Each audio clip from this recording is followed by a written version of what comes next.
Ikut. Tuh banyak yang bapak-bapak banyak yang ikut tuh. Siap Bu Eni, ke Malang aja ke Malang.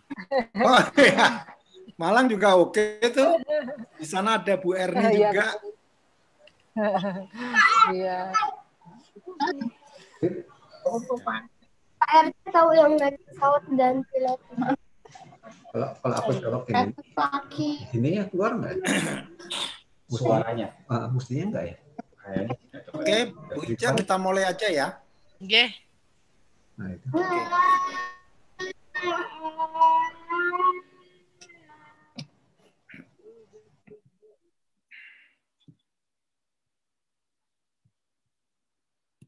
Bismillahirrahmanirrahim. Assalamualaikum warahmatullahi wabarakatuh. Waalaikumsalam. Terima kasih teman-teman sekalian yang sudah hadir, dan terima kasih dari teman-teman yang sudah konsisten setelah berapa kali kita melakukan bedah buku, hampir selalu menyempatkan diri hadir. Insya Allah hari ini kita akan membahas yang ke-16 ya, jadi mungkin ada baiknya juga kita lihat perjalanan kita ya, selama ini udah cukup banyak buku-buku yang kita bahas, tapi yang penting adalah bagaimana hikmah dari buku-buku ini yang nantinya untuk kita kehidupan kita selanjutnya gitu ya. Jadi tujuannya memang itu. Jadi ini adalah bagaimana buku itu bisa men-trigger kita untuk berbisnis atau berkarya atau apapun. Dan kali ini yang terakhir kita membahas Exploiting Chaos yang ke-15. Terus kemudian hari ini agendanya adalah membahas buku yang berjudul Grit. Ya, jadi ini Grit ini pengarangnya juga sudah viral sekarang ya. Kalau nggak salah TED Talks-nya udah dilihat lebih dari 8 juta orang. Jadi cukup banyak ini yang bukunya ini bisa dibilang sudah cukup terkenal. Mungkin 4 atau 5 tahun yang lalu, tapi nggak apa-apa. Yang penting bukan lama atau barunya, tapi intinya bagaimana kandungan dari buku itu.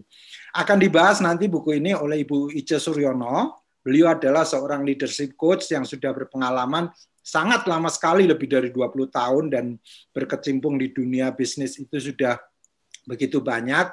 Sebelumnya Ibu Ica ini bekerja di oil and gas company ya, multinational company, dan beliau sudah begitu banyak memberikan coaching kepada para leader, baik itu bisnis maupun leader yang di perusahaan ya. Jadi beliau sudah banyak pengalaman dan juga di learning and development. Dan beliau dengan senang hati akan membahas buku ini. Jadi kita nanti akan menyimak, dan alhamdulillah saya hari ini benar-benar menjadi host yang mencoba memoderasi juga ya. Jadi selama diskusi ini. Nah, tamu kita ini alhamdulillah juga di tengah kesibukannya Mbak Davina Amalina. Beliau adalah owner dan founder juga dari sebuah toko kue Tampah. Sebetulnya toko ini tadinya di Instagram yang saya tahu. Jadi di pesan Tampah Instagramnya, dan followernya udah banyak banget, kalau nggak salah udah 50.000 atau berapa saya lupa. Tapi intinya beliau ini perlu kita dengarkan karena ini kaitannya kok tepat sekali ya, the power of patience and perseverance ya. Jadi mungkin nanti kita mau dengerin juga dari Mbak Davina. Mudah-mudahan ini bisa menginspirasi ya anak-anak muda, karena Mbak Davina ini selayaknya jadi anak saya, maksudnya umur-umurnya umur anak saya gitu, jadi masih muda sekali. Jadi kita akan banyak belajar nanti dari Mbak Davina ya. Jadi ini agenda kita hari ini. Kita akan coba serahkan ke Bu Ica untuk membahas bagaimana selanjutnya mengenai buku ini. Dan silahkan Bu Ica mau langsung dibahas aja atau bagaimana. Saya ngikutin apa yang di ini Bu Ica. Jadi 20 menit pertama kita dengarkan dulu, setelah itu nanti kita mendengarkan tanggapan atau pengalaman dari Mbak Davina. Kemudian dari situ tanya jawab, silahkan. Monggo Bu Ica.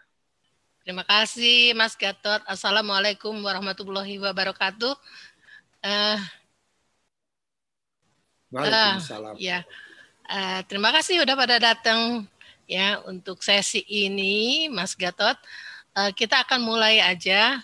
Selamat datang pada semuanya, terutama yang baru-baru mulai join kayak Esti, kemudian Mbak Davina. Thank you for coming.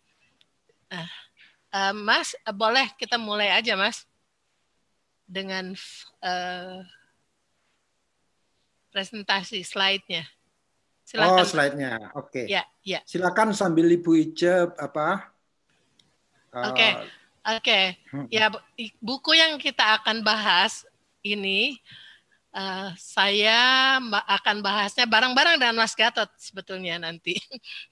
Itu karangan Angelina Duckworth. Itu dia seorang psikolog dari University of Pennsylvania. Sebetulnya ceritanya dia juga menarik. Itu adalah salah satu contoh dia sendiri melakukan grit di dalam hidupnya. Malah dia baru menjadi mahasiswanya itu pada umur 32 tahun. Setelah dia mendapatkan kayak grant gitu dari MacArthur Society. Mas Gatot itunya? Bu Ica, saya ada masalah. Tunggu, Bu Ica cerita aja dulu sambil saya cari slide-nya. Soalnya saya bermasalah dengan internet saya juga. Oke, silakan Bu Ica. Oke. Ya, sebetulnya kalau bilang great, saya dengan Mas Gatot, pertemanan saya dengan Mas Gatot dan satu lagi Pak Niko Kantor itu juga sudah merupakan suatu great ya. Karena kita udah 20 tahun ya Mas. Iya. Teman dan itu mengalami pasang surut lah istilahnya. Nah, sekarang mungkin kita mulai aja. Grit itu apa sih? Grit mempunyai dua faktor, yaitu yang satu passion, ada yang passion ya artinya hasrat dan effort. Jadi kadang-kadang maaf nih Bu Ica, saya belum ketemu ini slide-nya, nggak tahu kenapa. Oke, diceritain dulu aja Bu Ica. Kenapa Pak Mas? Ya, diceritain dulu aja, aduh. Nggak tahu for some reason. Oke Mas, sedapat mungkin ya. Jadi grit itu terdiri dari dua faktor tadi, passion sama effort. Kadang-kadang selama ini saya selalu menganggap bahwa passion itu adalah faktor nomor satu untuk kita berhasil, ya. Dan merupakan suatu alasan juga kalau kita tidak berhasil di dalam melakukan sesuatu, walaupun kita mencintai atau menyenangi pekerjaan itu, kita bilang nggak bisa nih, aku nggak ada bakat.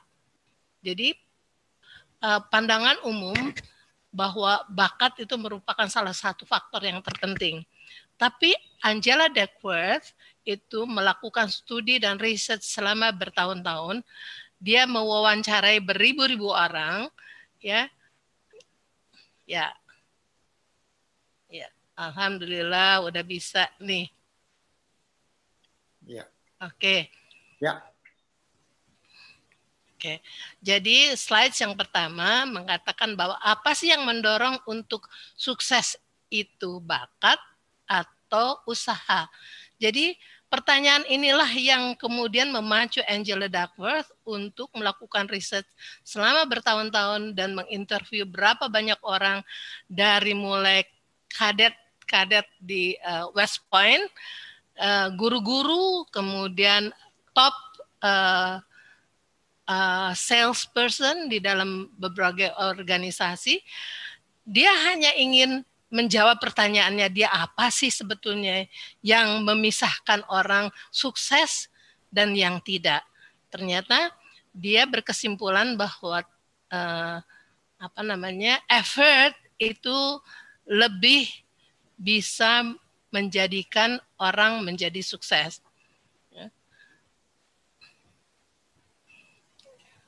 Nah, karakteristik grit atau kegigihan itu ada keberanian. Orang itu mesti berani untuk melakukan sesuatu yang dia cintai, walaupun dia menganggap dirinya tidak berbakat atau orang-orang mengatakan susah lah itu. Kamu kan nggak punya bakat di dalam hal itu, tapi dia berani untuk melakukannya. Kemudian ketelitian, dia ngelihat setiap kali melakukan sesuatu, dia teliti kembali apanya yang salah, apa yang harus diimprove dan lain sebagainya. Tahan banting itu kemudian tahan banting, tidak mudah menyerah itu hampir sama aja. Pada waktu things goes not smooth, gitu, dia tetap bertahan di situ. Dia mengulang kembali, malah top atlet di dunia ini, dia sangat tidak menyerah di dalam hal melakukan latihannya. Umpamanya aja perenang yang mendunia itu saya lupa namanya siapa, tapi untuk perlombaan yang hanya memakan 49 detik, dia melakukan seolah-olah latihannya berenang hampir mengelilingi dunia begitu. Jadi dia tidak pantang menyerah. Kenapa ya kayak gitu? Karena pada saat dia merasakan kemenangan atau pada saat kejadiannya perlombaannya itu dimulai, itu kesenangan yang dapatkan, satisfaction yang dia rasakan itu sangat besar sekali. Walaupun kadang-kadang dia merasa badannya pada sakit semua, kemudian capeknya luar biasa, sometimes dia merasa bahwa akan menyerah. Anda kenal dengan Martha Graham, penari yang terkenal itu, ya. Nah, dia juga begitu.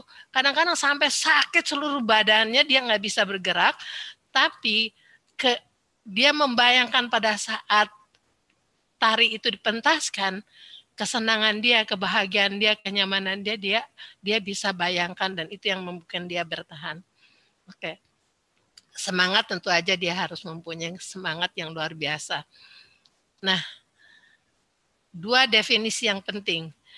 Jadi Angela bilang bahwa bakat multiple usaha itu equal dengan keahlian.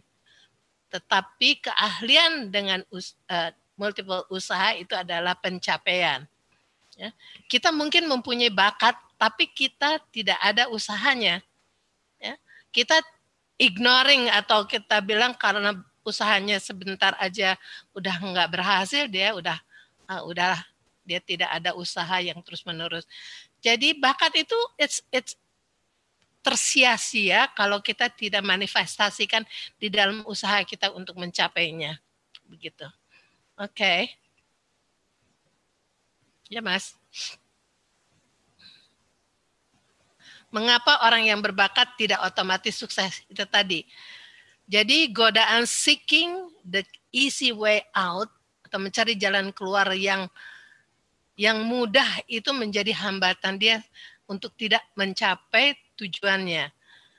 Jadi salah satu quotes yang Angela Duckworth itu katakan bahwa tidak ada jalan pintas untuk mencapai suatu kesuksesan. Ya. Kita harus terus berusaha. Kekuatan dari passion. Passion adalah memberikan energi kepada sesuatu yang lebih daripada yang diperlukan. Ya. I have so many passion gitu ya. Passion untuk memberikan education kepada anak-anak, ya, passion untuk memberikan ilmu kepada orang lain gitu. Tapi lebih ada bedanya passion dengan tidak gampang menyerah itu. Walaupun yang tadi saya sebutkan passion itu adalah ambisi untuk mematerialkan sesuatu dengan menggunakan hati, pikiran, tubuh, dan jiwa. Walaupun kita arahkan itu, nanti kalau kita tidak punya satu tadi adalah kegigihan untuk tetap melakukan itu, maka passion itu menjadi tersia-sia. Kayak gini deh Mbak Delvina, kayak kita jatuh cinta gitu, tapi jatuh cinta itu perasaan itu harus kita kembangkan terus sampai akhir hidup. Nah itu adalah passion plus perseverance. Oke, Mas.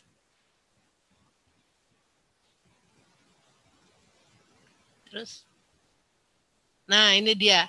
Saya tadi udah katakan beda passion dengan sikap tidak gampang menyerah.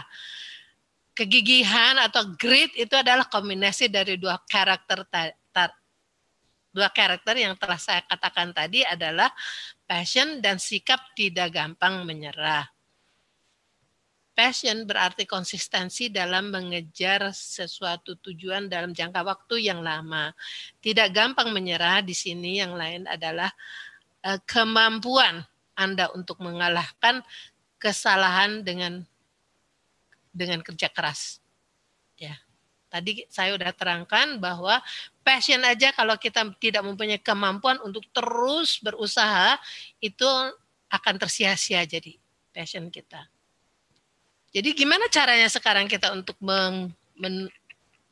menumbuhkan kegigihan itu?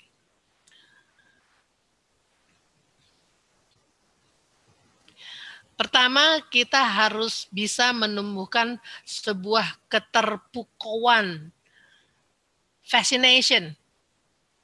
Gimana ya menerangkannya kalau Angela bilang bahwa contohnya adalah Charles Darwin, dia mempunyai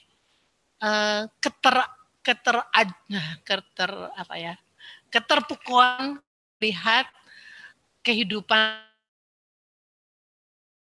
meneliti, dia kemudian sampai pergi ke sebuah pulau, apa itu ya, pulau yang dipenuhi oleh binatang-binatang itu, Apalagos. Nah itu satu pulau yang dipenuhi dengan binatang-binatang di mana dia meneliti, memperhatikan, dia sangat takjub dengan kehidupan dari binatang-binatang itu, sehingga akhirnya lahirnya suatu teori dia yaitu teori evolusi itu. Nah, kalau kita mau menumbuhkan kegigihan, kita harus punya itu, mempunyai satu fascination, takjub gitu. Nanti kita dengarkan dari Mbak Devina apa yang membuat dia takjub, sehingga dia kemudian membuat toko kue itu. Kemudian daily improvement, setiap hari kita harus ada target untuk selalu improve, no matter what. Kayak orang perenang itu, gurunya bilang 200 meter, dia tambah besoknya 250, kemudian 300, terus gitu. Dia selalu ada daily improvement. Gerakan tangan kirinya harus gimana, gerakan tangan kanannya, caranya mengambil nafas, dan lain sebagainya. Nah, ketiga, kita harus mempunyai tujuan yang lebih mulia atau greater purpose. Ya, saya melihat di sini sendiri, kalau saya membuat rumah ya seneng sih, tapi kalau saya membuat suatu masjid atau sekolah, itu menurut saya happiness-nya itu lebih tinggi daripada saya sekedar membuat rumah aja. Jadi kalau itu umpamanya kalau bikin rumah ya segini gitu, my happiness rate. But kalau saya pada waktu bikin gedung masjid itu meningkat my happiness itu. Jadi think about your greater purpose. Kemudian cara menumbuhkan kegigihan yang keempat, cara berpikir yang berkembang terus atau growth mindset. Ini ada suatu teori bahwa banyak orang mengatakan bahwa ya kemampuan saya memang cuma segitu, ya nggak bisa naik-naik lagi gitu. Tapi sebetulnya kemampuan manusia itu berkembang terus-menerus tergantung dari bagaimana niatan kamu dan tujuan kamu.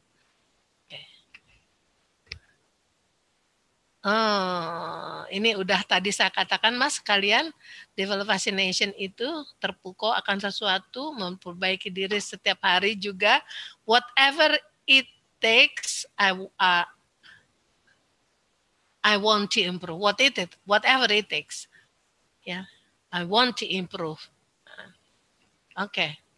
Kemudian tujuan yang lebih tinggi, umpamanya lebih memberi alasan untuk bertindak dan bertahan daripada sekedar kesenangan. Contohnya membangun rumah dan membangun rumah ibadah yang tadi saya katakan itu.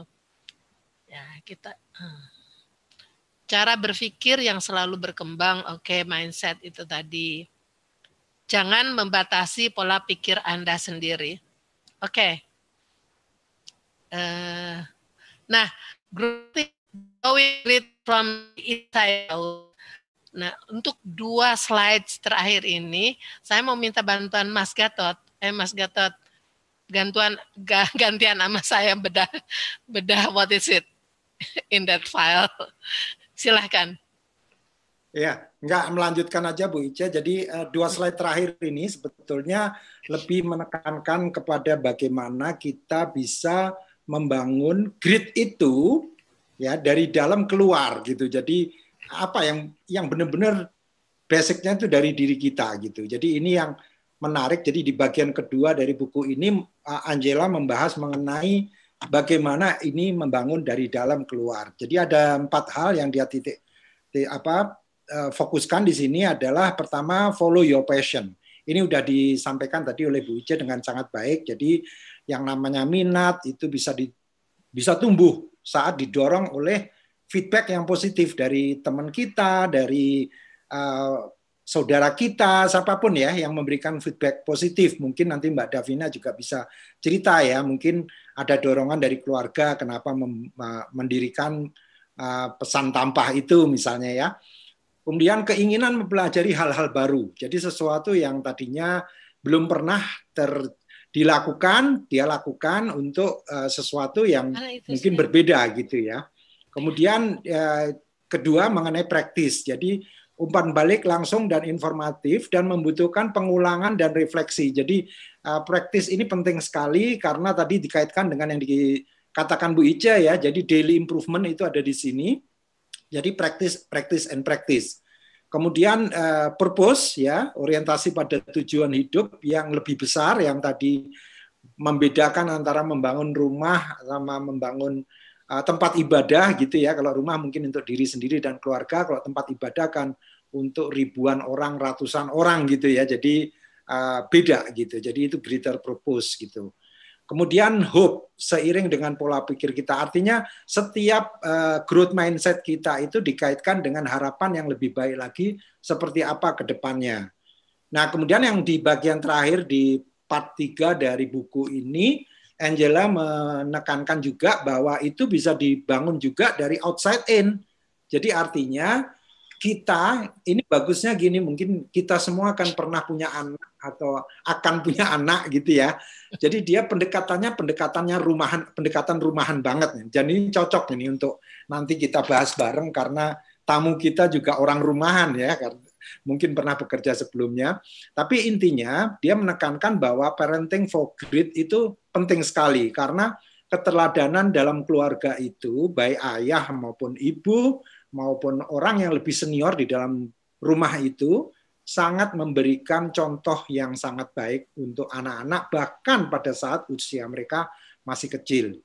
Jadi di dalam buku ini Angela mengulas banyak banget mengenai orang tua yang tangguh dan penyayang. Jadi orang tua yang pekerja keras, orang tua yang benar-benar punya passion, punya ini untuk benar-benar memajukan keluarga gitu ya, untuk tidak sekedar mencari nafkah mungkin ya, tapi bagaimana mencari nafkah itu misalnya untuk nanti membangun masjid misalnya seperti itu ya.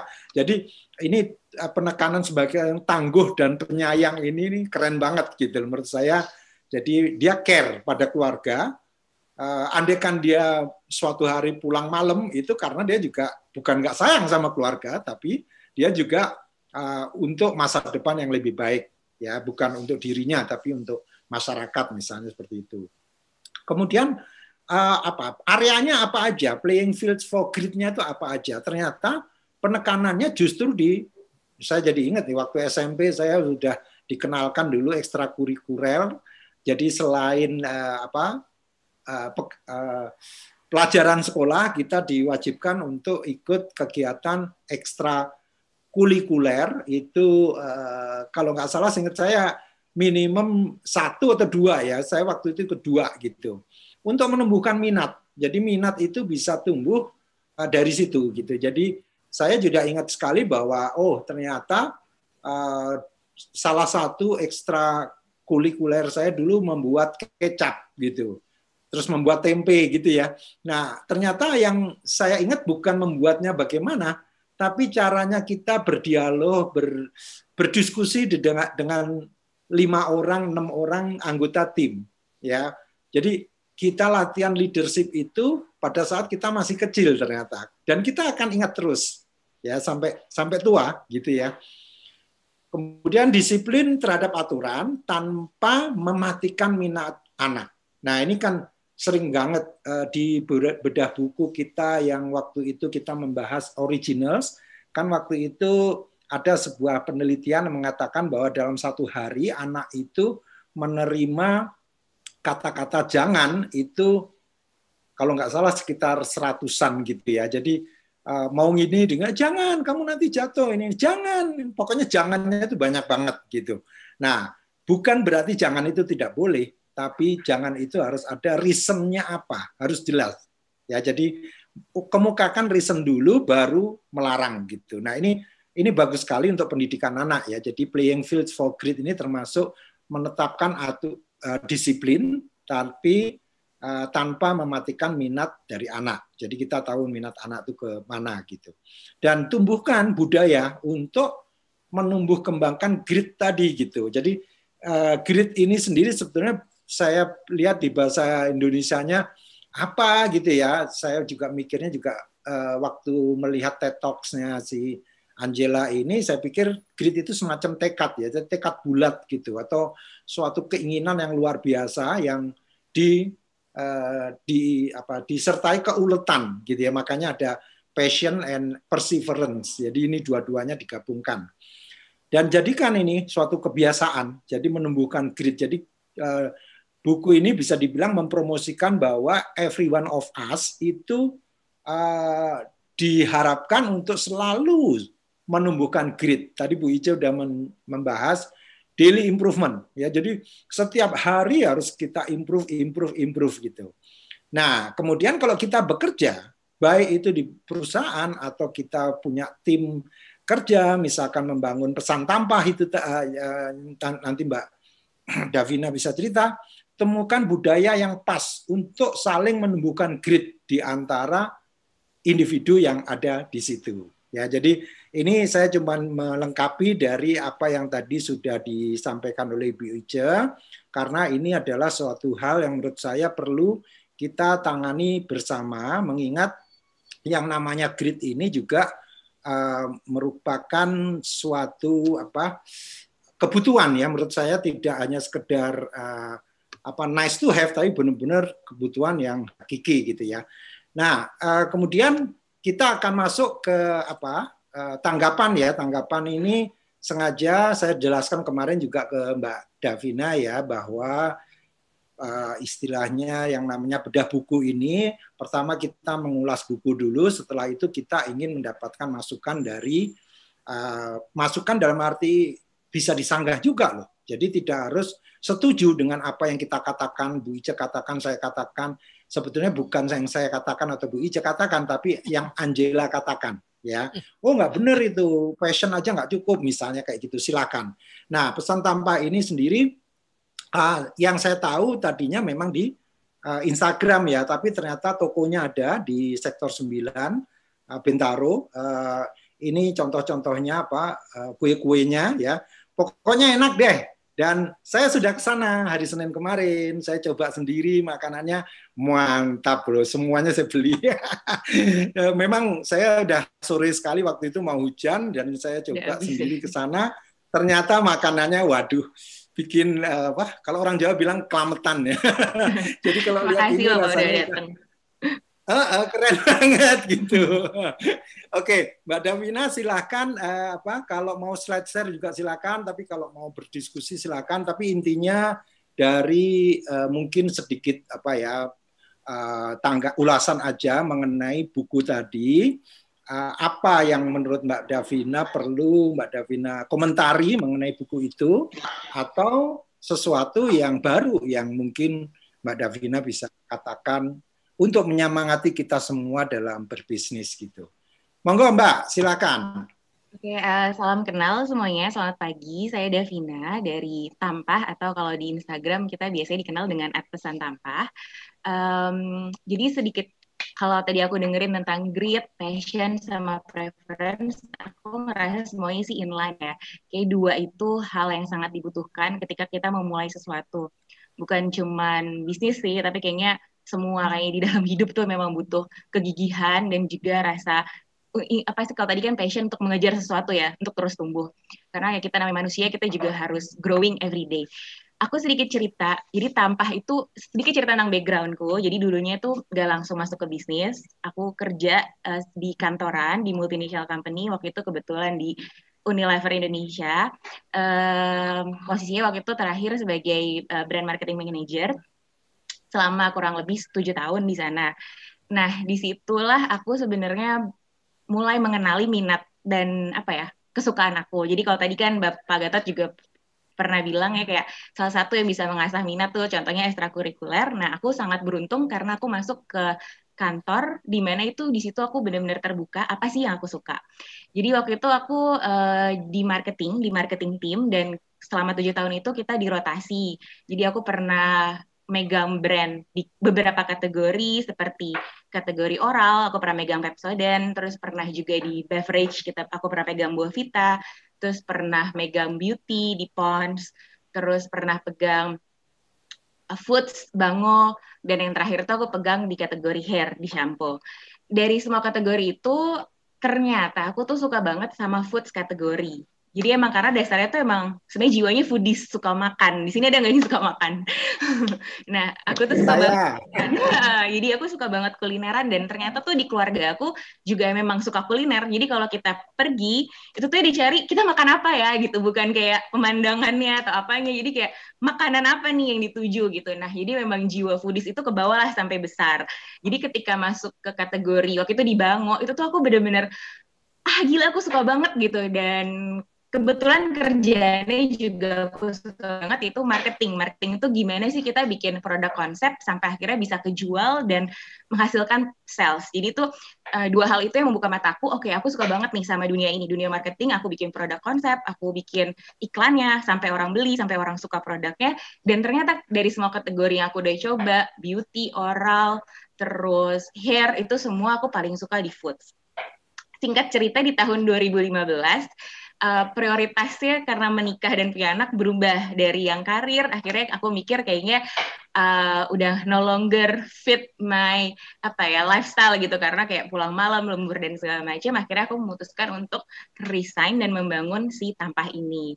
Ketika resign itu cuman satu sih yang aku pikir, aku harus melakukan sesuatu yang memang yang aku tahu dan aku suka, karena ini akan jadi pekerjaan aku dan aku harus serius gitu. Karena ya aku bukan cuman kayak ngerjain hobi, tapi aku mengharapkan uang dari sini gitu kan. Aku mengharapkan financial juga dari sini. Jadi aku waktu itu aku harus serius gitu. Aku tahu itu bahwa aku ngelakuin ini bukan cuma coba-coba, tapi aku memang serius mengerjakannya.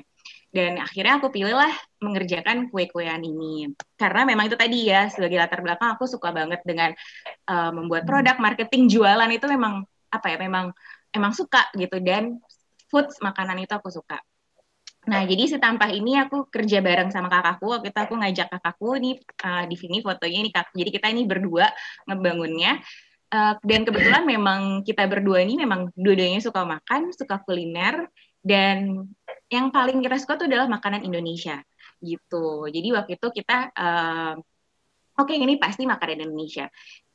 Waktu itu salah satu yang dipelajari di Unilever waktu itu adalah kita harus sangat segmented. Jadi waktu itu ketika memutuskan untuk berjualan itu aku cuman brainstorm ke kakakku, kita harus jual sesuatu yang sangat-sangat spesifik untuk awal, sangat-sangat spesifik. Dan kita ngelihat pada saat itu kue basah ini tuh pemain brand besarnya itu masih belum banyak. Sampai sekarang juga belum banyak, karena memang kue basah itu kan tidak seseksi kayak boba, atau tidak seseksi makanan-makanan hits lain kayak seperti salmon mentai, kopi susu gitu ya. Kue basah itu kan kayak jajanan yang memang sebenarnya ada di mana-mana, ada di pasar, ada di segala macam. Jadi mungkin nggak semua orang juga tertarik membuat ini sebagai jualan yang serius. Jadi kalau misalnya kita ingat kue basah, brandnya apa sih yang paling gede kan biasanya muncul kalau aku survei tuh Monami, terus kalau di kita punya Dendi Bakery, terus ada lagi Le Gourmet. Setelah itu nggak keluar gitu brand-brand yang sebesar itu. Jadi waktu itu aku cuma bilang, oke, ini ada kesempatan nih gitu, karena aku ngerasa kue basah itu adalah timeless. Timeless itu artinya kayak ini nggak akan mati gitu, sampai kapanpun tuh orang akan tetap suka risoles, sampai kapanpun tuh orang akan suka kroket, rogut dan segala macam. Jadi waktu itu kita mutusin untuk bikin si kue basah. Tapi aku ngerasa kayak kalau kita cuma jual kue basah doang, semua orang bisa jual itu gitu loh. Jadi kita harus take the game higher gitu. Jadi waktu itu kita coba brainstorm lagi apa yang nggak ada di pasar. Jadi kita coba menghadirkan kue basah yang kita modernisasi. Apa sih yang dimodernisasi? Waktu itu yang kita bikin adalah packaging. Jadi kita packagingnya nggak pakai daun. Nah ini sekarang udah banyak yang ngikutin. Jadi kayak ada beberapa brand baru yang ngikutin packaging kita. Kita pakai packaging, pakai hard box. Dan pada saat itu tuh belum terlalu banyak yang ngelakuin bisnis online ya. Jadi nyari packaging itu tuh susah banget. Jadi aku benar-benar mulai dari situ aja tuh kegigihannya sudah diuji.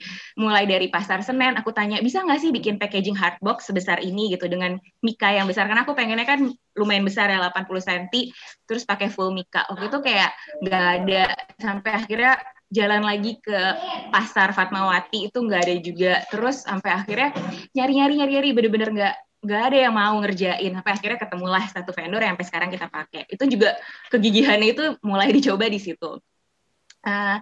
Jadi itu yang kita coba. Next, yang kedua itu kita coba modernisasinya dari segi pilihan kue. Jadi pilihan kue di Tampah ini kita sedikit fusion kan dengan modern. Misalnya kayak risoles, biasanya kita cuma isinya ayam dan sayur, di Tampah kita punya risoles bolognese. Terus kayak misalnya sus, biasanya cuma sus vanilla dan coklat. Selain yang basic itu kita punya sus tiramisu, punya sus green tea dan segala macamnya. Nah, di situ juga kegigihan diuji gitu, ketika kita harus menemukan resep. Karena kita mulai dari nol ya, nggak punya tim yang tiba-tiba punya koki yang bisa kita suruh, misalnya kayak kita brief gitu ya, aku mau bikin sus tiramisu, kamu bikin resepnya dong, nggak punya. Kita tuh bener-bener kita berdua aja waktu itu. Jadi itu kegigihannya kembali diuji ya, persistence dan perseverance-nya itu kembali diuji ketika kita coba resep terus, aduh kayaknya nggak enak, terus kayak kita coba lagi, dan itu bener-bener ada juga titik di mana kayak susah banget ya jualan gitu, susah banget ya mau bikin sesuatu ini gitu. Sampai di situ berlanjutlah. Jadi ini mungkin yang dilihat Pak Gatot sekarang, kita udah punya toko, terus followersnya di Instagram juga cukup banyak, omset kita juga cukup lumayan, kita triple digit omset tiap bulannya. Tapi dulunya itu kita mulai bener-bener dari garasi. Jadi garasi bahkan bukan garasi rumah sendiri, tapi garasi pinjaman. Jadi karena rumah saya kecil, nggak mungkin untuk punya produksi gitu di situ. Jadi aku pinjam garasi mertua. Jadi kita selama 6 bulan ngerjain itu semua di garasi mertua. Nah, kita udah 5 tahun nih berjalan ya, udah 5 tahun. Yang aku bisa bilang, kalau tadi aku melihat gitu apa sih dari grit itu apa, terus kayak itu benar-benar sih. Jadi kegigihan itu tuh harus gitu. Aku mulai sesuatu yang aku suka. Aku kira itu akan mudah, tapi enggak sama sekali. Jalannya tuh sangat terjal ya, ups and down-nya tuh sangat terjal. Jadi kalau misalnya nggak gigih, nggak pantang menyerah, itu tuh mungkin nggak akan ada sampai 5 tahun ini. Terakhir kegigihan itu diuji kan ketika pandemi kemarin ya, di Februari. Itu sales Tampah itu drop banget dari... Kita drop sekitar 70%, dan di saat yang bersamaan kita juga harus mengembalikan uang konsumen yang sudah bayar tadinya untuk event. Jadi kita mengembalikan uang. Jadi dari segi cash flow itu kacau banget tuh Februari tahun ini. Tapi ya itu lagi, karena aku tahu ini sesuatu yang harus aku lakukan, dan ini salah satunya apa ya yang harus aku lakukan. Jadi aku nggak menyerah sampai di situ. Kita coba berpikir gimana caranya bisa survive di pandemi ini. Dan satu lagi untuk menambahkan, kalau dulu mungkin yang bikin aku terus untuk driver aku untuk terus tumbuh itu adalah keinginan untuk menghasilkan sesuatu ya. Misalnya kayak pengen tampah ini dikenal, pengen tampah ini jadi brand yang besar, pengen ini menghasilkan untuk aku dan keluarga. Kalau sekarang salah satu drivernya itu adalah karyawan. Jadi saat ini kita punya sekitar 26 karyawan, dan itu ketika pandemi kemarin tuh yang satu-satunya yang aku pikirin tuh mereka. Jadi kayak, wah kalau aku stop di sini, jadi sebenarnya pas pandemi itu yang paling gampang tuh adalah stop produksi. Kenapa? Karena kalau stop produksi, stop operasional, kita save our cash flow gitu kan. Aman lah gitu, misalnya cash flow kita aman. Sebagai owner kita aman, seenggaknya kita megang cash yang nggak akan kegerus sama operasional. Tapi pada saat itu aku berpikir kalau kita stop, karyawan nih gimana gitu, 26 karyawan ini kayak gimana. Jadi disitulah aku brainstorming sama kakak bahwa no, we have to move on. Ini kayak ujian lah buat kita, kayak gimana sih caranya. Dan beruntungnya kayak kita nggak stop sih. Beruntungnya kita nggak stop. Kita cari celah. Justru aku sekarang sangat bersyukur banget karena dengan adanya pandemi ini aku menemukan opportunity lain di Tampah yang ternyata bisa memberikan aku cash flow yang sangat besar sekarang, yaitu frozen, yang sebelumnya nggak aku sentuh. Jadi pas pandemi kemarin, Februari, kita langsung puter pikir gimana caranya, akhirnya kita mengeluarkan frozen food kita mengaktifkan salah satu channel distribusi yang selama ini kita tutup sebelah mata, yaitu Tokopedia. Dan ternyata itu jualannya tuh sekarang sangat membantu kami dari segi cash flow. Itu sih. Jadi intinya aku setuju banget sih kayak sebagai pebisnis dulu sebentar. Itu driver growth mindset dan keinginan untuk pantang menyerah itu harus banget ada di kita gitu, karena di setiap stage of business pasti ada aja masalahnya. Kayak gue bilang tadi di awal, masalahnya tuh sesimpel gimana ya cara nemuin packaging yang pas. Terus masalah kedua muncul di tahun kedua itu aku inget banget, masalah utamanya adalah mendapatkan karyawan. Itu susahnya setengah mati, dapat karyawan yang loyal, dapat karyawan yang mau kerja bareng kita, dapat karyawan yang bagus, itu susahnya setengah mati. Di stage ketiga itu mulai di SOP. Gimana caranya bikin SOP, sistem yang bisa membuat ini semua terotomisasi gitu, karena aku benar-benar background di restoran atau di kuliner ini kan sangat nol ya sebenarnya. Jadi nah di stage ini keempat ini gimana caranya aku tetap harus terus bertahan nih, walaupun brandnya sudah besar, kita punya pelanggan, gimana caranya tetap bertahan. Dan itu semua dibutuhkan kegigihan sih dan semangat untuk terus berkembang. Dan kalau ditanya saat ini drivernya apa yang bikin kita untuk terus berkembang, itu adalah sebenarnya itu karyawan berperan penting sih, karena aku ingin menghidupi karyawan-karyawanku, sehingga aku harus berpikir bahwa ini tampaknya harus tumbuh dan tumbuh gitu. Mungkin ada pertanyaan dari Bapak dan Ibu.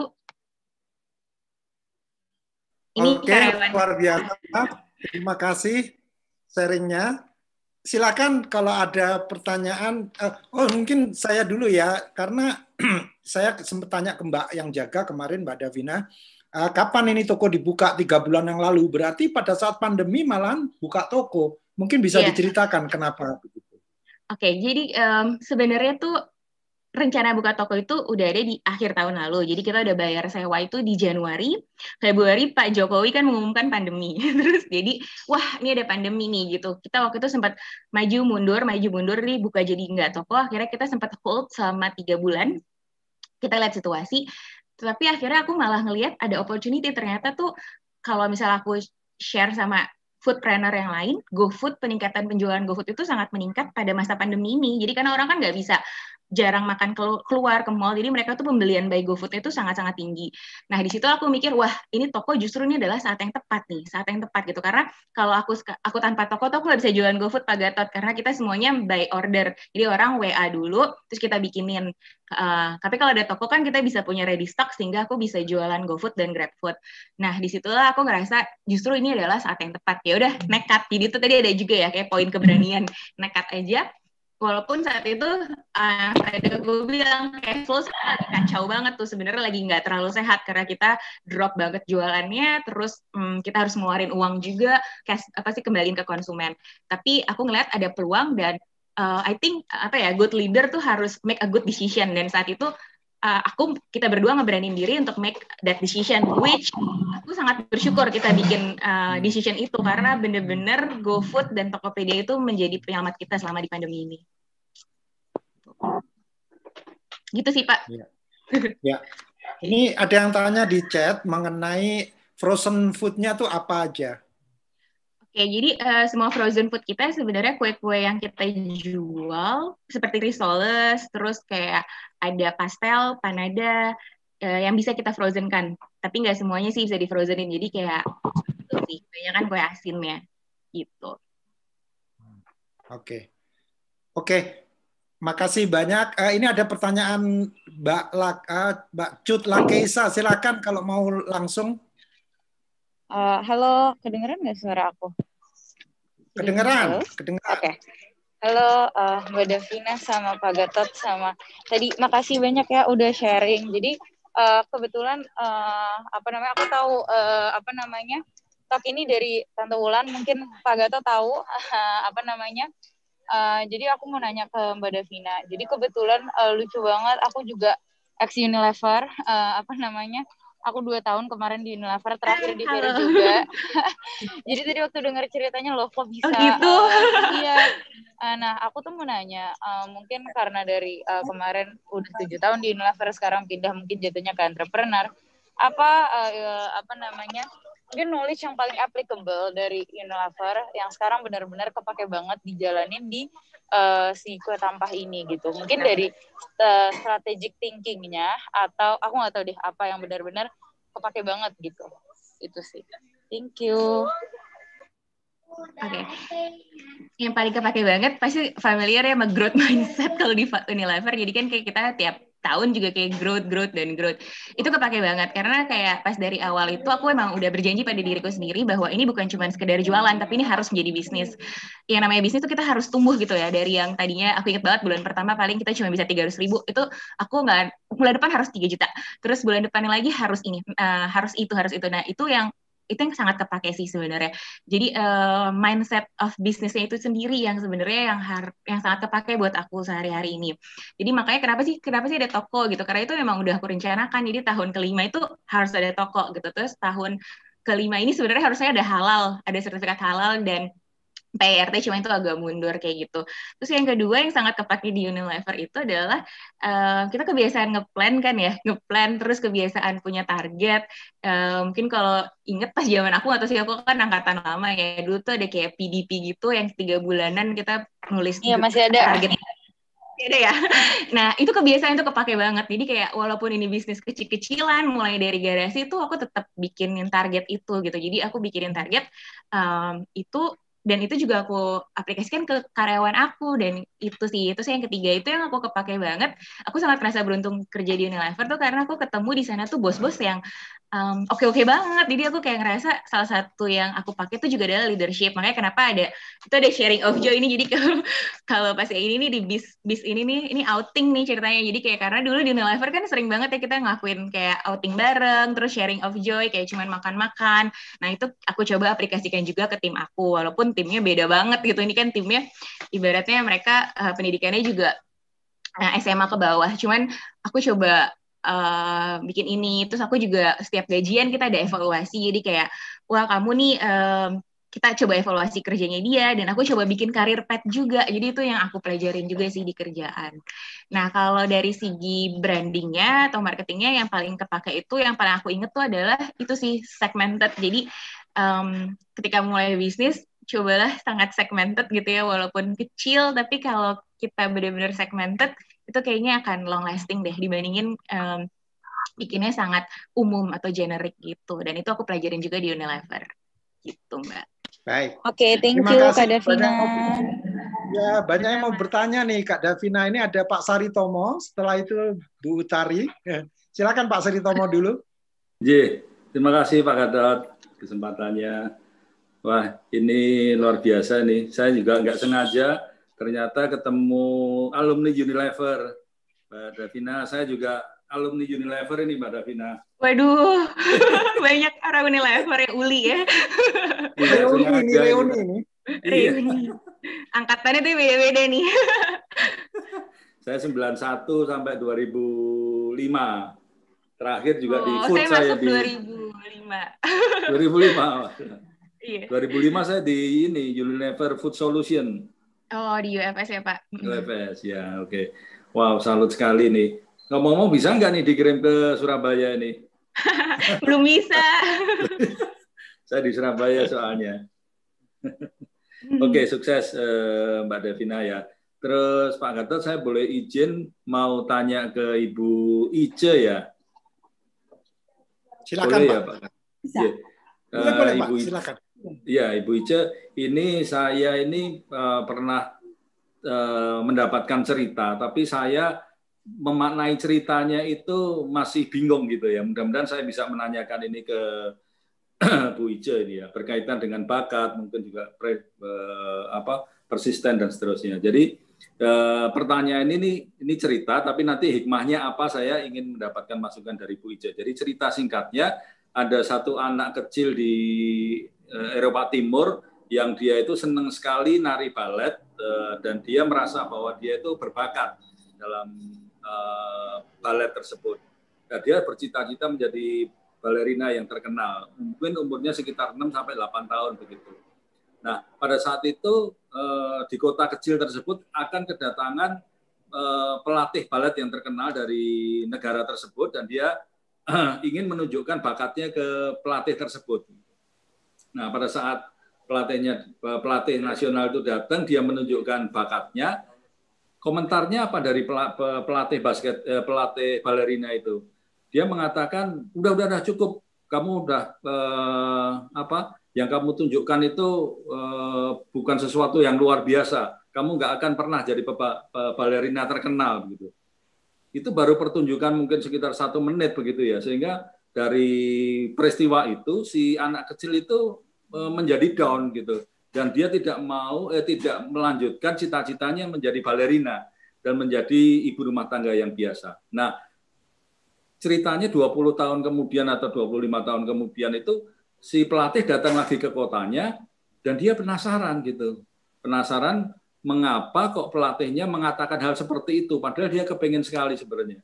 Nah, kemudian dia datanglah pada saat usia sudah mungkin sekitar 30-an tahun dan ketemu lagi dengan pelatihnya, dia menanyakan, pelatih apa sih, motivasi apa pelatih kok mengatakan seperti itu ke saya pada saat saya menunjukkan perform ke pelatih, padahal saya sudah menunjukkan yang terbaik menurut saya begitu. Nah, kata pelatihnya itu yang menarik adalah saya mengatakan hal yang sama ke setiap orang yang menunjukkan performance-nya ke saya gitu. Tinggal masalahnya terserah kamu atau orang-orang itu sendiri mau melanjutkankah atau mengikuti apa yang saya katakan gitu. Nah, ini saya masih belum mendapatkan insight atau apa sih sebenarnya yang hikmah yang terbaik yang bisa kita ambil dari pelajaran tersebut. Apakah orang itu harus ngotot inikan cita-citanya atau harus dengan bakat dan seterusnya. Mohon masukannya nih Bu Iga. Terima kasih sebelumnya. Terima kasih Pak. Pertanyaannya pertanyaan yang sangat bagus.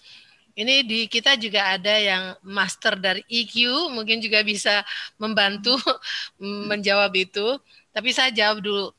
Yang pertama saya melihat dari segi pelatihnya. Pelatih itu dia mungkin tujuannya adalah untuk memberi semangat. Tapi rupanya salah. Pemberian semangat bukan memberikan semangat, tapi feedbacknya malah meruntuhkan semangat ya. Dia menarik kesimpulan dari pertunjukan yang cuma 1 menit, kemudian dibilang kamu nggak ada bakatnya, gitu. Memang banyak manusia yang mengatakan bahwa bakat itu adalah segala-galanya, tapi dalam hal ini menurut saya yang paling harus di coach itu adalah pelatihnya Pak. Ya, jadi ya anak itu kan lain-lain. Kalau ada yang anak dikasih challenge, malah dia kemudian tetap berjuang, itu maksudnya dia begitu. Tapi ada anak yang dikasih feedback yang negatif, kemudian dia merasa putus, jadi putus harapannya. Ada cerita begini, ada cerita satu orang bermain musik, ya ada saya umpamanya bertanya kepada satu orang, coba lihat musik ini, mana yang paling bagus? Saya bilang ada dua pertunjukan musik yang harus didengarkan.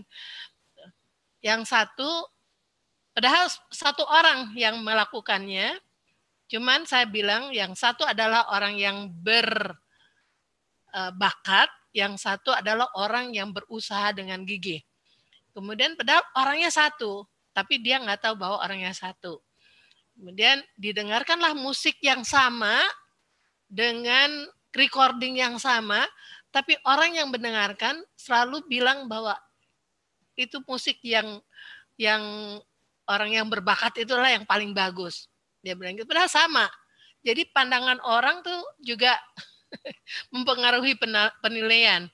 Nah, yang menurut saya itu yang harus diklarifikasi atau harus dibenarkan adalah pelatihnya itu. Be careful. Kita harus selalu hati-hati memberikan feedback, terutama kepada anak-anak. Feedback itu harus selalu menyemangati, bukan hanya meruntuhkan. Dan juga lihat anaknya, kalau anaknya itu memang orangnya pejuang, dia nggak peduli dengan feedback apapun juga, tapi dia sudah ada determinasi untuk mencapai cita-citanya. Ada anak-anak yang dia sangat memperhatikan feedback. Jadi dia menerima 100% feedbacknya itu. Dan itu berakibat sangat buruk. Silahkan ada yang mau mengomentari, Bu Esti? Silahkan. Terima kasih Bu Ica masukannya. Terima kasih. Iya, oke. Kalau saya boleh tambahin, Pak Saritomo, Bu Ica betul banget apa yang Bu Ica sampaikan. Saya juga setuju. Mungkin cara dari pelatih itu, kalau sekarang tuh kita sebutnya kayak old school gitu ya. Caranya agak old school gitu. Nah, memang tuh zaman kita masih kecil-kecil juga gitu kan, guru-guru kita suka irit kasih pujian gitu ya. Irit banget kasih pujian. Nah, memang sekarang kan udah agak berubah nih Pak. Jadi memang kalau kita memotivasi orang itu, cara memotivasinya itu juga penting. Jadi tadi kata-kata yang dipakai untuk memotivasi seseorang itu juga pemilihan kata-kata itu sangat penting sekali sih untuk bisa memotivasi. Tapi memang ini harus dua pihak sih, saya juga bilang juga ya, walaupun si pelatih itu katakanlah sudah memberikan cara yang baik, nah si orang yang diberikan motivasi itu juga perlu hal-hal lain gitu Pak. Jadi tadi kayak cerita Davina tuh mengagumkan, congratulations ya Davina. Aduh, Tante dengarnya kayak bangga banget ngelihat anak-anak muda sekarang punya satu motivasi, daya tahan, daya juang yang seperti kamu ya. Semoga kamu bisa menularkan itu ke orang lain. Nah kayak Davina gini nih Pak Saritomo, jadi memang harus ada yang namanya self driver gitu ya, kayak intrinsic motivation kalau di emotional intelligence bilangnya ya Pak ya. Itu tuh penting banget, gimana dia bisa mendrive dirinya dari dalam tanpa terlalu dipengaruhi oleh external factors yang tidak memotivasi dia, jadi kayak pelatih tadi gitu ya. Nah, memang ini tuh hal-hal penting yang ternyata menjadi fondasi seseorang untuk bisa sukses gitu ya Pak. Ya, apapun pekerjaannya, apapun passionnya dia. Ya. Thank you. Ya, terima kasih banyak Bu Darmesti. Terima kasih. Ya, terima kasih Bu Esti, ini pakarnya emotional quotient, emotional intelligence. Jadi tepat sekali. Makasih nih, suatu kehormatan bisa join di acara ini karena pas kebetulan pertanyaannya juga pas gitu ya. Jadi kita merasa tercerahkan gitu. Mungkin selanjutnya karena ada pertanyaan lagi dari Mbak Utari. Ini pelatihnya ini teknopreneur, socio-teknopreneur. Monggo Mbak Utari, silakan. Assalamualaikum. Waalaikumsalam. Ini topik yang luar biasa. Terima kasih Kak Mbak Ica dengan Mas Gatot. Mas Gatot, saya rasa sebutannya lebih tepat Mas 5G ya. Soalnya selalu memberikan kita pencerahan dengan Mbak Ica. Terus salut dengan Davina. Ya. Nah, pertanyaannya agak panjang tapi saya coba singkat. Yang pertama adalah untuk kedua narasumber, adakah beda cara menumbuhkan grit? Kebetulan ini topik yang sangat-sangat cocok dengan apa yang sedang kita perlukan ya. Bagi anggota tim dari yang anak usia dini, remaja, dewasa, lalu yang super senior. Karena kita kan menghadapi berbagai kelompok yang perlu kita motivasi, dan saya percaya bahwa belajar itu sepanjang hayat. Jadi caranya seperti apa saja. Kemudian yang berikutnya adalah ini kok nggak bisa catatannya turun. Yang diingat aja. Kenapa mesti memakai ekstrakurikuler untuk menumbuhkan grit dari luar ke dalam? Apakah karena ekstrakurikuler itu memang menyentuh itu tadi sesuatu yang hasrat terdalam kita gitu. Jadi bukan pelajaran yang biasa ya. Kemudian untuk Mbak Davina, ini saya perlu bantuan Irma nih supaya bisa turun pertanyaannya. Yang saya ingat-ingat adalah apa itu namanya? Saya ingin tanya ke Mbak Davina itu apa sih yang menyebabkan Mbak termotivasi? Kan sebetulnya memang sudah ada kondisinya Mbak kan tidak antara hidup dengan mati, tapi you decide on something and you want to make it flourish gitu ya. Jadi ada satu keyakinan besar dari diri Mbak Davina bahwa yang diinginkan itu bisa dilaksanakan meskipun mungkin belum terbayang seperti apa. Dan yang saya dengar tadi menyenangkan bahwa ada ilmu-ilmu dari tempat bekerjanya yang membuatnya bisa merencanakan dan seterusnya. Kemudian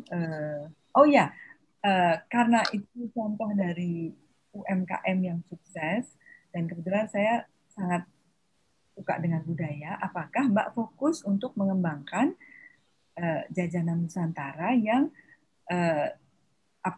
dengan tepung yang tumbuh dari tepung yang berbahan yang tumbuh di tanah Indonesia, misalnya mokafe karena banyak sekarang seperti itu, atau bahan-bahan seperti jewawut, sorghum, jagung. Kenapa? Karena kondisi impor terigu kita itu sudah sangat mengkhawatirkan. Kemudian bagi para narasumber, bagi sebuah UMKM yang sangat passionate dan punya grit seperti Tampah ini, jejaring apa yang perlu dibuat agar bisa makin naik lagi ke level berikutnya, karena banyak sekali pemuda-pemudi yang juga punya passion untuk mengembangkan produk dari tanahnya gitu. Mungkin dalam bentuk tepung, atau mungkin dalam bentuk kopi, atau mungkin dalam bentuk jamu-jamuan ya, sehingga itu bisa jadi semangatnya Mbak Davina ini bisa jadi kompor untuk yang lain gitu. Makasih. Mas Gatot, jangan lupa ada Mbak Christine itu. Oh iya, itu juga. Yang bisa sharing karena dia mempunyai produk-produk untuk itu kan, bikin kue dan lain sebagainya. Ya, benar. Oke, mungkin Bu Ica mau menanggapi dulu dari pertanyaannya Mbak Tari. Silakan tadi. Mas Gatot aja, Mas Gatot. Silakan. Oke, yang saya garis bawahi tadi mengenai ekstrakurikuler. Jadi kalau ekstrakurikuler itu menurut saya paling bermanfaat untuk menumbuhkan rasa untuk saling berbagi, saling belajar. Jadi makanya itu terbawa terus sampai sekarang. Jadi saya sudah masuk ke kepala 6 ya nih. Ini masih ingat aja itu, padahal itu masih SMP. Dan salah satunya ya alhamdulillah dengan adanya pandemi ini kita bisa berkumpul, tadi ada 29 orang. Saya senang gitu karena kita bisa berbagi, dan catatan saya penuh ini di sini. Jadi apa yang dikatakan oleh teman-teman tadi saya catat karena ini sebuah pengalaman sekali, dan tentu ekstrakurikuler itu tidak satu-satunya. Tapi waktu saya membaca di buku ini, loh kok keluar lagi gitu, artinya oh ternyata yang dilakukan oleh guru-guru saya waktu SMP 1 di Madiun dulu itu benar ya, kita diwajibkan untuk ikut ekstrakurikuler. Tapi setelah SMA, mahasiswa udah nggak ada lagi kewajiban itu karena udah dianggap dewasa kan. Tapi pada waktu masih SMP itu dipaksa, kita harus ikut gitu. Jadi Ekstrakurikuler apa Mas yang diambil Mas Gatot waktu itu? Waktu itu itu loh vokal group, sama satu lagi yang tadi saya cerita vokal group itu saya dulu kan suka gitar gitu, jadi kita bisa punya kreativitas bikin penampilan sendiri gitu-gitu loh. Jadi menurut aku itu suatu hal yang positif. Dan ini ekstrakurikuler home industry, membuat tempe, membuat kecap gitu. Saya udah lupa bagaimana membuat kecap, tapi yang saya tidak akan pernah lupa adalah tim dynamics-nya. Dinamika tim itu luar biasa, karena pada waktu saya SD itu saya mendapatkan feedback yang seperti Pak Saritomo katakan tadi. Jadi waktu itu saya di kelas itu sangat tidak pernah mengikuti guru, jadi ngobrol sendiri, sehingga ya Ibu Darmi, guru saya, menjuluki saya di depan teman-teman saya, tong kosong nyaring bunyinya, karena pelajaran saya jelek sekali, ya. Tapi alhamdulillah dengan adanya negative enforcement itu, saya di kelas 6 melakukan perbaikan luar biasa, dan saya menjadi top 10-nya lah waktu SD gitu. Jadi ternyata negatif itu juga ada positifnya juga loh. Dan tahun 2012 sebelum beliau akhirnya wafat, itu saya temuin Bu Darmi. Saya terima kasih ke beliau. Beliau sampai nangis karena kok beliau tega-teganya memberi saya predikat itu gitu ya. Jadi dia minta maaf, Bu, nggak apa-apa Bu, orang justru itu positif bagi saya gitu. Jadi negative reinforcement ternyata ada positifnya juga kok gitu ya. Oke. Yang selanjutnya saya silakan Mbak Davina ya, karena tadi ada pertanyaan saya tambahkan dulu untuk ekstrakurikuler ya. Iya. Dan untuk Mbak Esti yang mau pergi karena ada keperluan lain. Oke, thank you so much untuk datangnya. Silahkan kalau mau meninggalkan lebih dulu. Yang pengalaman saya Bu Utari ekstrakurikuler itu dulu saya kan bermain tenis tuh. Di dalam permainan tenis itu ternyata banyak sekali yang saya pelajari. Umpamanya pertama saya belajar tentang playing field-nya. Area di mana kamu oke bermain. Di dalam suatu organisasi kita juga harus tahu kita playing field-nya tuh sampai mana batasannya. Kalau keluar kita dianggap out kan. Di dalam organisasi juga kalau kita melakukan hal-hal yang di luar playing field, pasti kita akan kena sanksinya. Kemudian how to play-nya. Kadang-kadang you have to take a risk gitu. Kamu harus memukul bola itu jatuh paling enggak jauh dari jangkauan lawannya, sehingga kamu bisa compete dengan mereka. Jadi jatuhkanlah bola itu di sudut yang paling di sudut-sudut. Jangan memberikan bola yang paling gampang dikembalikan oleh lawannya. Nah itu saya belajar bahwa you have to be different kalau kamu mau sukses. Kalau kamu mau mengalahkan lawannya. Dan bagaimana kita menjadi orang-orang yang fair gitu dan disiplin berlatih itu. Jadi setiap ekstrakurikuler itu banyak sekali manfaatnya. Begitu aja tambahan saya. Silahkan Mbak Devina. Terima kasih Bu Ica. Oke, aku coba jawab ya Bu Utari. Jadi kenapa bisa ada self driver padahal nggak ada, maksudnya nggak dalam kondisi yang darurat ya, hidup dan mati. Aku sedikit cerita. Jadi sebenarnya sebelum 2015 itu aku sempat melakukan tampah ini side job. Maksudnya aku masih kerja, tapi aku sambil ngerjain tampah. Tapi it's not going anywhere gitu, karena aku ngerasa kayak aku masih punya penghasilan, terus kayak terlalu enak dengan penghasilan tetap, terus jadi aku selalu memprioritaskan kerjaanku gitu. Jadi akhirnya tampah gitu aja, ada yang beli sih paling teman-teman, tapi followers juga nambah cuma 60, 70 kayak gitu-gitu aja, senang-senang doang. Jadi nggak ada urgensinya, dan titik poin itu emang pas resign itu darurat sih keadaan buat aku karena aku nggak ada penghasilan. Jadi kayak lumayan darurat, jadi kayak mau nggak mau tanpa harus menghasilkan soon or later, walaupun ada penghasilan dari suami, tapi kan maksudnya ini penghasilan diri sendiri gitu ya, lebih ke jadi mau nggak mau saya harus menghasilkan. Itu keadaan darurat yang pertama. So, keadaan darurat kedua juga kebetulan nih emang salah satu tujuan diciptakan tampah itu aku emang ingin mempekerjakan ibuku yang sudah pensiun. Jadi gak banyak yang tahu bahwa si ibu ini sekarang bekerja di bidang keuangan, kita manage keuangannya tampah. Dan dari situlah itu si ibu ini bisa iya bisa mendapat penghasilannya sendiri. Kebetulan ayah juga kan udah stroke, jadi kayak mau nggak mau dia harus punya penghasilan.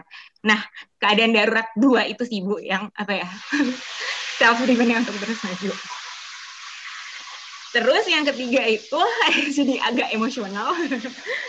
Terus yang ketiga itu, nah saya tuh justru lagi banget nge-explore tepung-tepung itu Bu, karena saya baru tahu banget ternyata tuh kayak tepung sorghum, terus kayak mokaf itu kan sehat banget ya, ternyata gluten free dan segala macam. Kebetulan juga potensi produk-produk saat ini lagi meningkat banget. Jadi itu lagi aku develop, tapi memang tidak mudah karena rasanya agak susah. Jadi bikin yang enak tuh agak-agak susah. Yang akan di launch kita tepung ubi ungu, kita bikin donat gitu. Nah, itu mau kita launch. Nah, jadi dan beberapa gluten free produk yang mau kita coba menggunakan tepung mokaf dan sorghum gitu.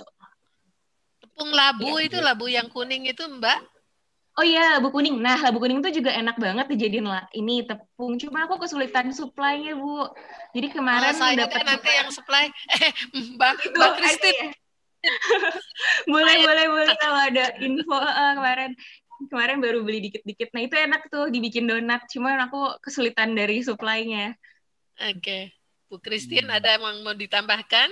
Boleh nambah tanya ke Kak Vina. Itu semua bikin sendiri kuehnya? Jadi kalau untuk kue basah, iya kita bikin sendiri. Nah, cuman karena kita punya toko dan kita pengen punya konsumen tuh datang ada experience juga lah dan dia bahagia gitu ngeliat banyak produk. Kita mulai menggait UMKM juga sih Bu. Jadi mulai pandemi ini, kemarin kita buka di IG juga kayak teman-teman yang mau join ke kita jualan toko kita open tapi dengan kurasi gitu. Tapi selain kue basah, karena kalau kue basah kita memang idealismenya kita mau coba itu produksi sendiri. Oke. Silakan Bu Christine. Mau nambahin Bu Christine? Ya, tambahin. Produk lokal seperti sorghum, tepung ubi, memang bisa dipakai, tetapi kadang-kadang merubah rasanya ya. Yang saya lihat tepung ubi ungu, ubi merah, itu cocok untuk kue-kue Indonesia. Tapi kalau yang lain itu kadang-kadang merubah rasa dan harganya masih kurang begitu kurang begitu kompetitif dan supply-nya kurang konsisten ya. Jadi sedangkan kalau produksi kan harus konsisten dan rasanya harus stabil. Betul. Mungkin harus skala ada yang lebih bisa bikin produksi massal ya, Bu Davina ya. Saya lihatnya begitu karena kan kami juga produksi untuk coklat, untuk bahan baku tepung premix.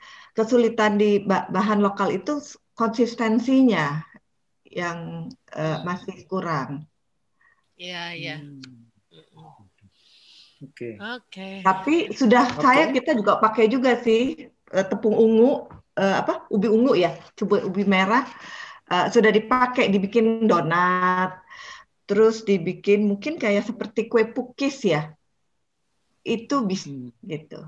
Tapi kalau untuk roti, untuk bikin kue, saya nggak tahu ya, kue cookies, kayaknya agak susah ya itu. Ya betul Bu, makanya tadi aku juga bilang ini masih di develop karena belum nemu yang pasti, misalnya yang rasanya enak gitu. Cuman yang ready to launch tuh baru si tepung donat. Itu donat ubi ungunya itu. Oh iya, ubi ungu cocok ya sama ubi labu juga enak sih. Ya? Labu ya. Labu, cuman itu nyarinya susah sekali. Labu kuning tepung labu. Iya. Oke. Ya, baik. Terima kasih. Ini diskusinya menarik sekali dan kalau nggak kita akhiri kayaknya memang akan berlanjut terus. Tapi sebelum saya bacakan summary dari diskusi kita, saya pengen mungkin salah satu lagi kalau ada anak muda. Saya lihat banyak anak muda, cuma mungkin mereka malu-malu atau apa nih ada Mbak Dinda nih anak muda apa enggak ya. Tapi kalau ada pertanyaan lagi mungkin satu lagi yang langsung sebelum kita tutup. Baik ke Bu Ica maupun mau kasih bisnis makanan itu biasanya memang dari garasi kok. Bisnis makanan, semuanya awalnya dari bisnis kecil-kecilan. Jadi semua yang seperti Prima Rasa, apalagi ya, yang di Bandung itu juga dari garasi. Jadi untuk Davina sukses ya semuanya awalnya dari garasi. Termasuk Bu Christine ini juga udah sukses di bisnis kuliner ya. Ya, ibu saya juga dari garasi, Pak. Oh, oke. Oke. Ya. Tapi sebetulnya tidak hanya bisnis kuliner kok, semua Steve Jobs juga memulainya dari garasi. Ya. Oke, sebelum saya bacain summary mungkin Bu Ica ada concluding remark atau apa? Oke, jadi setelah saya dengarkan tadi pengalamannya dari Mbak Davina, saya rasa saya akan mengulang quotes-nya dari Angela Duckworth. Itu katanya dia kan no shortcut to be successful. Jadi nggak ada jalan pintas gitu, mau cepet-cepet langsung sukses aja. Itu harus dijalani. Tadi Mbak Davina juga udah menjalankan segala macam naik turunnya ya. Dan kegigihannya udah bisa dibuktikan gitu. Yang kedua, saya rasa enthusiasm is common, tapi endurance is rare. Jadi antusias itu ya memang biasa, tapi antusias itu kan cuma sebentar. Kadang-kadang kalau udah lewat ya udah gitu aja. Tapi endurance itu yang menyebabkan kita terus dengan visi dan dengan semangatnya. Itu aja dari saya. Selamat sekali lagi kepada Mbak Davina. Saya rasa aku mesti ke Jakarta dan mencoba mencicipi kuenya. Kapan-kapan meetingnya Trikojes pakai itu aja Bu Ica. Nanti dikirimin. Oh, ada Pak Niko Kantor. Pak Niko Kantor mau memberikan sepatah dua kata. Pak Niko Kantor masih on? Niko. Halo Niko. Enggak, lagi dia olahraga sambil lari-lari. Baik, ini saya tadinya mau bacain summary, ternyata summary-nya dari Bu Ica sudah bagus sekali. Saya hanya mengingatkan aja teman-teman, bapak-bapak dan ibu-ibu sekalian, bahwa semua yang kita pelajari di bedah buku yang ke ini, alhamdulillah saling nyambung. Tadi Bu Ica mengatakan misalkan daily improvement, itu kita udah pernah bahas di Atomic Habits, ya. Nanti silakan lihat rekamannya di YouTube. Juga tadi mengenai beberapa hal yang sifatnya khusus, doing things differently, ya, kayak yang dikatakan Mbak Davina tadi. Kita juga sudah membahasnya di salah satunya di Outlier atau Original, ya. Dan mengenai no shortcut to success itu juga udah kita bahas di Outlier-nya Malcolm Gladwell, ya. Jadi ternyata semuanya saling terkait dan alhamdulillah kita hari ini bisa banyak belajar dari Mbak Davina, dan khusus mengenai Mbak Davina banyak yang menyentuh tadi, begitu cerita mengenai pertama mengenai karyawannya rata-rata SMA ke bawah, saya langsung blek gitu ya. Maksud saya justru itu harusnya target market kita itu kalau kita mau mempekerjakan begitu banyak orang, apalagi di era seperti itu, targetnya justru orang-orang yang SMA ke bawah itu, supaya benar-benar unemployment kita ini nggak semakin meroket gitu ya. Jadi katanya 10 juta akan menganggur karena resesi ini.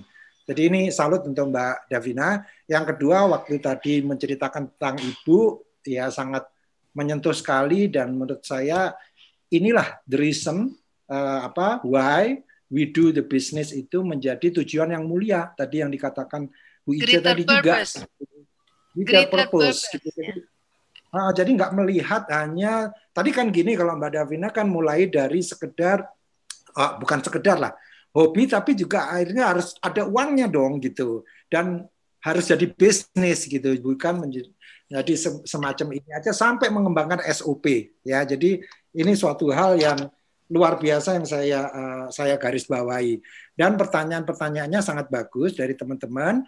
Nah, juga saya harus kasih kesempatan nih ke Mbak Davina mungkin untuk menyemangati terutama anak-anak muda, Mbak. Apa pesan-pesan Anda? Tadi kegigihan sudah ya, tapi apa yang membuat mereka menumbuhkan antusiasme, karena tadi Bu Ice mengatakan antusiasme kadang-kadang ada, kadang-kadang enggak ya. Bahkan ada orang yang nggak punya antusiasme sama sekali gitu. Jadi bagaimana nih? Iya kan? Jadi untuk yang pertama aja udah susah, apalagi yang kedua endurance tadi gitu. Mungkin ada apa istilahnya advice lah ya dari Mbak Davina gitu. Ya, sebelumnya terima kasih banyak udah mengundang saya juga. Terima kasih atas kesempatannya. Senang banget ketemu teman-teman, terutama ke teman-teman alumni dari ULI. Semoga bermanfaat apa yang saya share. Sebenarnya kalau dibilang sukses juga tambah belum sukses, masih dalam perjalanan. Cuman pesannya apa ya? Ini pesan yang sangat membekas dari bosku dulu itu adalah leave a legacy. Jadi kita tuh hidup kan nggak tahu ya kapan kita meninggal gitu, bisa aja saya yang lebih muda bisa dipanggil duluan atau sebaliknya kayak gitu. Jadi selalu bikin hari ini bermanfaat dan impactful gitu, seenggaknya untuk keluarga kita atau sekeliling kita. Jadi apapun yang kita lakukan, coba leave a legacy. Itu sih buat teman-teman yang dimana teman-teman anak-anak muda mindsetnya itu yang saya pegang gitu. Jadi dulu di kerjaan ya, misalnya kita lagi dikasih kerjaan satu, coba trying to leave a legacy gitu. Di kerjaan ini kerjakan sebaik-baiknya dan leave a legacy. Dan di bisnis ini saya juga pengen leave a legacy. Kenapa? Makanya saya mati-matian kerjainnya. Jadi itu. Terus yang kedua, kita tuh harus, it doesn't have to be big, tapi harus impactful. Jadi maksudnya bisnis kita tuh, kita mungkin nggak usah yang big banget gitu, misalnya, tapi kita harus coba gimana cara bikin bisnis ini impactful dan bermanfaat, terutama untuk lingkungan sekitar kita. Karena kalau kita tahu apa yang kita lakukan itu bermanfaat untuk lingkungan kita bisa lihat sendiri manfaatnya itu apa, itu bikin kita bahagia sih, maksudnya kita bikin happy dan bikin kita juga pengen achieve more gitu in life. Good.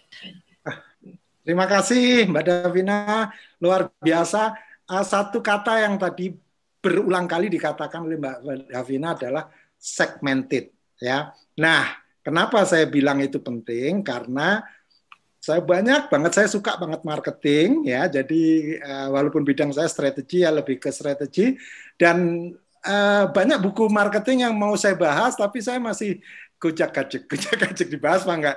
Tapi sekarang udah dipancing, jadi insya Allah nanti saya akan buka tuh buku-buku marketing saya coba nanti kita bisa bahas bersama di salah satu bedah buku yang insya Allah akan kita laksanakan konsisten setiap pekan, kalau nggak hari Rabu, hari lainnya, pokoknya setiap pekan kita lakukan.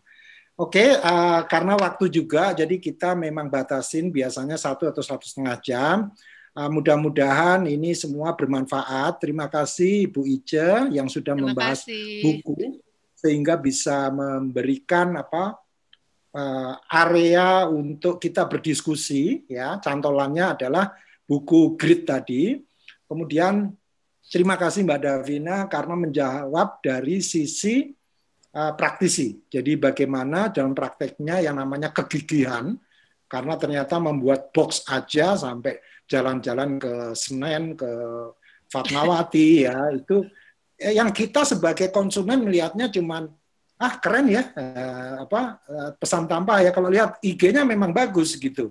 Tapi ternyata di balik bagusnya itu ada kegigihan yang luar biasa yang kita sebagai konsumen nggak pernah ngerasain gitu. Dan saya seneng banget arem-aremnya mantap Mbak. Terus udah semuanya mantap. Kita belum dibagi Panadanya juga oke, kleponnya juga oke. Nggak mau Ya, pokoknya nanti kita meeting Trikoces harus pakai pesan tampah karena memang sip. Rasanya enak banget. Rasanya ikut enak. Makannya. Nanti ada pemberitahuan lebih lanjut Mbak Utari. Ya, demikian. Jadi secara resmi kita akhiri dulu diskusi ini. Sampai jumpa di sesi pekan depan. Saya belum tahu kita mau membahas apa. Terima kasih atas perhatiannya, Bu Ice dan juga Mbak Davina dan teman-teman semua yang hadir, termasuk yang konsisten maupun yang baru hadir. Wassalamualaikum warahmatullahi wabarakatuh. Sukses untuk Mbak Davina. Waalaikumsalam. Sukses Mbak. Sama-sama, terima kasih semuanya. Sukses. Terima kasih. Pak Istanto. Seru ya. Kalau ngomongin